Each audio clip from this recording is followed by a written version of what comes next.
नमस्कार दोस्तों, आपका हमारे यूट्यूब चैनल पर बहुत-बहुत स्वागत है। आज इस सॉफ्टवेयर में डिस्कस करेंगे कि स्मार्ट क्लिनिक सॉफ्टवेयर में ओपीडी का जो रिकॉर्ड है, उसको सॉफ्टवेयर में कैसे मेंटेन कर सकते हैं।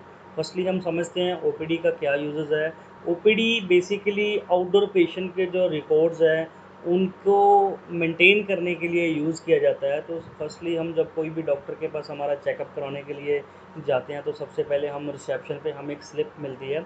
स्लिप को लेकर हम उसके बाद डॉक्टर के साथ कंसल्ट करते हैं भी हमें क्या क्या प्रॉब्लम्स है। तो वो ही सारा प्रोसेस जो हमारा होता है, उसको सॉफ्टवेयर के थ्रू हम लोग कैसे मेंटेन कर सकते हैं, इसी वीडियो में वही डिस्कस करेंगे। तो सबसे पहले जो स्लिप का पार्ट है, जो हम काउंटर से स्लिप लेते हैं, उसके लिए ओपीडी की एंट्री होती है। तो उसके लिए सबसे पहले हम एंट्री पे क्लिक करेंगे, ओपीडी पे क्लिक करेंगे। जैसे ही यहाँ पे ओपीडी पे क्लिक करेंगे, हमारे पास ओपीडी का विंडो आएगा। यहाँ पे डेट डालेंगे, ओपीडी सीरीज़ है, इसमें अलग अलग सीरीज़ भी बन जाती है। यहाँ पे ओपीडी नंबर आएगा, ओपीडी नंबर हमारा जो डेट के हिसाब से ऑटोमेटिक काउंटिंग चलेगा, ऑटोमेटिक एक से स्टार्ट होगा और ऑटोमेटिक 1 बाय 1 इंक्रीज होता रहेगा। उसके बाद यहाँ पे ऑप्शन आती है टाइप, न्यू पेशेंट है जो ओल्ड पेशेंट है। अगर डॉक्टर के पास फर्स्ट टाइम चेकअप करवाने के लिए हम आ रहे हैं तो उसके लिए न्यू करेंगे। अगर सेकंड टाइम या अनदर टाइम के लिए हम जा रहे हैं तो उसके लिए हम ओल्ड पेशेंट को यहाँ पे टिक करेंगे। सबसे पहले हम न्यू पेशेंट पे क्लिक करते हैं, एंटर करेंगे। यहाँ पे पेशेंट की आईडी जनरेट हो जाएगी। जैसे ही हमारा जो पेशेंट नया पेशेंट है तो उसकी ऑटोमेटिक आईडी बन जाएगी। अगर ओल्ड पेशेंट करेंगे तो ऑटोमेटिक वो मोबाइल नंबर के हिसाब से patient ID automatic software fetch कर लेगा कि पुराने के पेशेंट की जो आईडी है वो हमारी कितनी है, वो ऑटोमेटिक आ जाएगी। उसके बाद यहाँ पे हम पेशेंट का नाम डालेंगे, पेशेंट का क्या नाम है। यहाँ पे गार्डियन डालेंगे, son of, wife of, daughter of, जो भी है। हम अगर डालना है तो वहाँ पे डाल सकते हैं। उसके बाद address, city, phone number, age वगैरह जो भी हमारा ब्लड यहाँ पे वो डाल सकते हैं। देन उसके बाद यहाँ पे ऑप्शन रहती है रेफर बाय।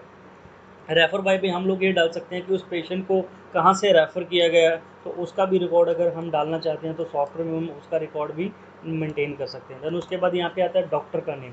डॉक्टर का नेम का यहाँ पे ये बेनिफिट्स है कि हमारे पास क्या होता है, कभी किसी हॉस्पिटल में अलग अलग डॉक्टर बैठते हैं, तो हमें किस डॉक्टर को चेकअप करवाना है, किसका स्लिप है, तो उसी के हिसाब से ही हमारा जो कंसल्टेंसी फ़ीस होता है। जैसे आपने न्यूरो सर्जन को चेक करवाना है, अगर आपने ऑर्थो वाले डॉक्टर को चेक करवाना है, तो उसका फ़ीस रेट जो होता है, उसको जो भी कंसल्टेंसी का जो रेट होता है वो अलग होता है। ओपीडी का जो स्लिप का फ़ीस होता है वो अलग अलग होता है। तो वैसे डॉक्टर वाइज भी हमारा जो जो हमारा ओपीडी या फ़ीस का जो रेट है वो भी हम अलग अलग मेंशन कर सकते हैं। यहाँ पे मैं जैसे यहाँ पे डॉक्टर शो को सिलेक्ट करता हूँ, एंटर करते हैं, यहाँ पे ओपीडी की ऑटोमेटिक अमाउंट आ जाएगी, कितनी फ़ीस उन्होंने लेनी है। यहाँ पे अगर उसको कम ज़्यादा करना है तो कम ज़्यादा कर सकते हैं। उसके बाद डिस्काउंट का ऑप्शन है, अगर डिस्काउंट डालना है तो आप डिस्काउंट डाल सकते हैं। पेमेंट मोड या यूपीआई या क्रेडिट है, कैसे भी बैंक के थ्रू पेमेंट किया है तो उसका रिकॉर्ड यहाँ पे डाल देंगे। उसके बाद यहाँ पे सेव करेंगे और do you want to print करेंगे। हमारा जो रिसेप्शन पे हमें स्लिप मिलता है, प्रिंट करने यस करने से ऑटोमेटिक वो स्लिप निकल जाएगा। इसको मैं अभी नो करता हूँ। नो करने के बाद यहाँ पे देखेंगे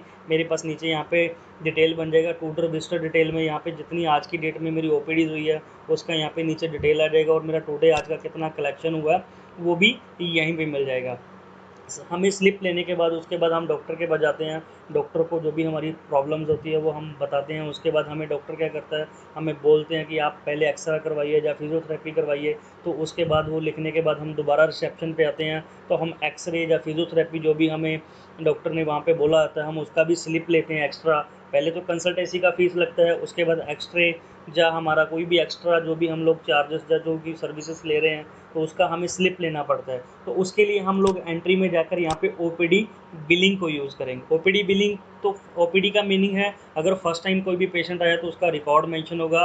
ओपीडी बिलिंग का मतलब कोई एक्स्ट्रा सर्विसेज लिया, जैसे हम लोगों ने कोई फिजियोथेरेपी करवाया, कोई एक्सरे करवाया, कोई लैब टेस्ट करवाया, अगर उसी हॉस्पिटल में ये सारी सुविधाएं हैं तो उसका अलग अलग जो रिकॉर्ड मेंशन करने का ज़रूरत नहीं है। ओपीडी बिलिंग में ही आप सभी का रिकॉर्ड मेंशन कर सकते हैं। जैसे मैंने यहाँ पे ओपीडी बिलिंग पे गया, यहाँ पे एंटर किया मैंने डेट, यहाँ पे पेशेंट आईडी, अगर मेरा वो कोई पुराना पेशेंट है तो मैं पेशेंट आईडी डालकर भी एंटर दबाऊंगा तो ऑटोमेटिक उसका यहाँ से बिल बन जाएगा। अगर बाहर से कोई पेशेंट डायरेक्ट फिजियोथेरेपी जब मेरे पास एक्सरे करवाने के लिए आया तो यहाँ से मैं उसको मैनुअल भी डाल सकता हूँ। यहाँ पे मुझे जो मेरा पेशेंट आईडी था उसका 3 जनरेट हुआ, तो मैं जैसे ही यहाँ पे 3 डालकर एंटर दबाऊंगा, यहाँ पे ऑटोमेटिक पेशेंट का नाम, उसका डिटेल उसने ऑटोमेटिक उठा लेना है सॉफ्टवेयर ने। उसके बाद एंटर देंगे। यहाँ पे ट्रीटमेंट उन्होंने क्या लिया है, एक्सरे लिए करवाया, उन्होंने एक एक्सरे करवाया, उसका 4 ₹250 अलग अलग एक्सरे के हिसाब से उसका अलग अलग अमाउंट भी यहाँ पे डाल सकते हैं। अगर हम ट्रीटमेंट यहीं पे फिक्स करके बनाना चाहते हैं तो F3 करके आप ट्रीटमेंट भी अपना फिक्स कर सकते हैं।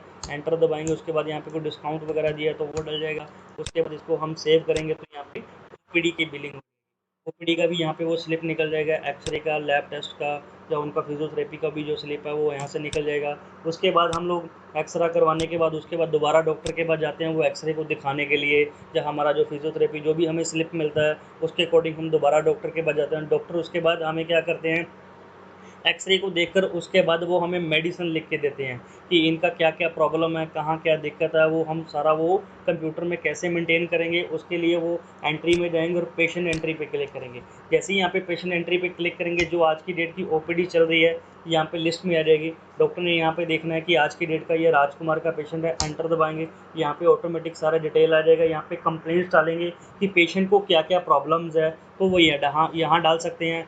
पास्ट पेशेंट डिटेल ये बहुत यूज़फुल है उसके लिए। यहाँ पे अगर सपोज करो कि लास्ट पेशेंट, ये पेशेंट नेक्स्ट टाइम हमारे पास आ रहा है तो उसको लास्ट टाइम क्या प्रॉब्लम थी वो यहाँ पे डाल सकते हैं। अगर इन्वेस्टिगेशन को फाइंडिंग फाइनल डायग्नोस्टिक वगैरह कुछ भी डालना है तो यहाँ पे डॉक्टर अपना कोई भी रिकॉर्ड डालना है डाल के रख सकते हैं। देन उसके बाद यहाँ पे प्रिस्क्रिप्शन का ऑप्शन आता है, उसमें ये डाला जाता है कि जैसे जिस पेशेंट को क्या मेडिसिन दे रहे हैं वो, अगर उसका रिकॉर्ड रखना है उन्होंने कि मैंने किस पेशेंट को मैंने कब मेडिसिन क्या लिखी थी, उसका भी अगर उन्होंने यहाँ पे डालना है तो वो डाल सकते हैं। यहाँ पे जैसे मैंने एक बनाकर रखा हुआ है एजिथ्रोमाइसिन टैबलेट बनाकर रखी हुई है। अगर आप एक और नया बनाना चाहते हो तो यहीं पे F3 प्रेस करेंगे, आप नया मेडिसिन भी क्रिएट कर सकते हैं। जैसे यहाँ पे एजिथ्रोमाइसिन पे एंटर किया तो यहाँ पे उसका पूरा डिटेल उसने उठा लिया कि मॉर्निंग में ये टैबलेट कितनी लेनी है, आफ्टरनून में कितनी लेनी है, इवनिंग में कितनी लेनी है, नून में कितनी लेनी है, रात को कितनी लेनी है। उसके बाद यहाँ पे डेज कितने दिनों के लिए मेडिसिन ये वाली लेनी है। तो ऐसे डॉक्टर अपने हिसाब से ऑटोमेटिक अलग अलग भी मेंशन कर सकते हैं कि मॉर्निंग में लेनी है या नहीं लेनी है, आफ्टरनून में लेनी है और कितनी लेनी है, और यहाँ पे नून में कितनी लेनी है वो भी यहाँ डाल देंगे, कितने दिनों के लिए लेनी है वो भी यहाँ पे डाल देंगे, एंटर दबाएंगे। यहाँ पे टोटल डेज की यहाँ पे ऑटोमेटिक ये कैलकुलेशन करके सॉफ्टवेयर निकाल देगा कि टोटल कितनी टैबलेट्स आपने लेनी है। उसके बाद एंटर दबाएंगे। यहाँ पे थोड़ा सा ब्रीफली सॉफ्टवेयर ने बता दिया कि 1 आपने इवनिंग में लेनी है, 2 आपने नाइट्स में लेनी है। इसको अगर आप लोकल लैंग्वेज में भी प्रिंट करना चाहते हैं, हिंदी, पंजाबी, तेलुगु, अनदर किसी लैंग्वेज में भी अगर आप इसको प्रिंट करवाना चाहते हैं तो आप हमारे सर्विस प्रोवाइडर के थ्रू उसको आप चेंज भी करवा सकते हैं अपनी लोकल लैंग्वेज के थ्रू। उसके बाद हम एंटर करेंगे तो यहाँ पे मेडिसिन ऐड हो जाएगा। ऐसे अगर हमारा कोई और मेडिसिन है वो भी यहाँ पे ऐड कर देंगे। उसके बाद यहाँ पे रिसिप्ट पे क्लिक करेंगे। रिसिप्ट का यहाँ पे मीनिंग ये है, अगर सपोज करो डॉक्टर ने अंदर कोई अपना चार्ज लिया है कोई मेडिसिन देने का, या कोई उन्होंने इंजेक्शन वगैरह आपको लगाया तो उसका कोई अगर उन्होंने चार्जेस लेना है तो वो भी यहाँ पे डाल सकते हैं। उसके बाद यहाँ पे अगर डॉक्टर ने उनको नेक्स्ट डेट दी है, मुझे सपोज आप 10 दिन के बाद आइए या एक हफ्ते के बाद आकर हमें चेक करवाइए, तो यहाँ पे नेक्स्ट विजिट डे भी डल जाती है कि नेक्स्ट आपको कितने दिनों के बाद आना है। जैसे मैंने यहाँ पे 10 दिन डाला तो ऑटोमेटिक सॉफ्टवेयर ने कैलकुलेट कर दिया कि नेक्स्ट विजिट डेट आपकी ये बनती है। अब मैं इसको सेव करूँगा, सेव होने के बाद यहाँ पे मैं इसको प्रिंट करूँगा तो मेरे सामने ऐसी रिपोर्ट प्रिंट होगी। आपने देखा होगा डॉक्टर यहाँ पे इसको लेटर पैड पे भी प्रिंट कर सकते हैं। लेटर पैड प्रिंट होने के बाद यहाँ पे कुछ ऐसा डिटेल आएगा, पेशेंट का नाम, डॉक्टर का रेफर बाय, एज वगैरह पूरा डिटेल आएगा, मेडिसिन क्या है, क्या उसकी डोज है, ड्यूरेशन वो कितने दिनों के लिए उसकी मेडिसिन है, उसके कोई कंप्लेंट्स है तो वो यहाँ आ जाएगा। नेक्स्ट फॉलो डेट मीन्स उसको नेक्स्ट उनको कब विजिट करना है दोबारा चेकअप के लिए वो भी आ जाएगा। अगर डॉक्टर ने कुछ यहाँ पे नीचे